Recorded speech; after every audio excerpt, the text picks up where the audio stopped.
আপনার ফেসবুক প্রোফাইলে যাদেরকে ফলো করছেন কিভাবে ফলোইং লিস্ট হাইড করে রাখবেন এবং আপনার পেজটাকে আরো প্রফেশনালি লুক নিয়ে আসবেন। এটা কিন্তু প্রফেশনালি ব্যক্তিরা এই ফলোইং লিস্ট হাইড করে রাখে। আপনি কোনো ব্যক্তির প্রোফাইলে যান, ফলোইং লিস্ট 0 দেখতে পাবেন। সে যাদেরকেই ফলো করছে সেটা হচ্ছে হাইড করে রাখা। আপনি যাদেরকে ফলো করবেন এটা হাইড থাকবে, আপনি ছাড়া কেউ দেখতে পারবেন না। যদি এই ট্রিক্সটা শিখতে চান তাহলে এই ভিডিওটা মনোযোগ সহকারে না টেনে আপনাকে দেখতে হবে। চলুন শুরু করা যাক ভিডিও। যেমন আমার এই আইডির ফলোইং লিস্ট আমি হাইড করব, এজন্য আমি একটু দেখে নিব যে কতজন ফলোইং লিস্টে আছে। আমার এখানে অলরেডি 24 জন ফলোইং লিস্টে আছে। এই জন্য আমাকে যেতে হবে প্রোফাইলে, এরকম আসবেন, উপরে ডান পাশে দেখবেন 3 লাইন আছে। 3 লাইনে একটা ক্লিক করে দিবেন, পরে একটু নিচে যাবেন, নিচে যাওয়ার পরে সেটিংসে ক্লিক করে দিবেন। সেটিংসে ক্লিক করে দেওয়ার পরে একটু নিচে যাবেন, নিচে যাওয়ার পরে এই যে এখানে লেখা দেখবেন এই যে ফলোইং এন্ড পাবলিক কন্টেন্ট, এটার মধ্যে একটা ক্লিক করে দিবেন। এই যে 3 নাম্বার এই অপশনটাতে একটা ক্লিক করে দিবেন। এটাতে ক্লিক করে দেওয়ার পরে এখানে দেখতে পাবেন পাবলিক করা আছে।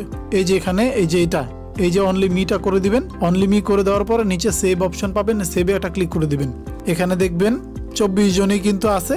এটা কিন্তু হাইড হয়ে গেছে। কারণ আমি কিভাবে বুঝবো, যেমন আমি আমার আইডিটা সার্চ করব, যেমন আমার আইডি নাম ছিল এমডি শাওন, আমার আইডি সার্চ করব, এই যে দেখেন অলরেডি এখানে ফলোইং 0। আপনারা কিন্তু এভাবে আপনাদের ফলোইং লিস্টটা হাইড করতে পারেন।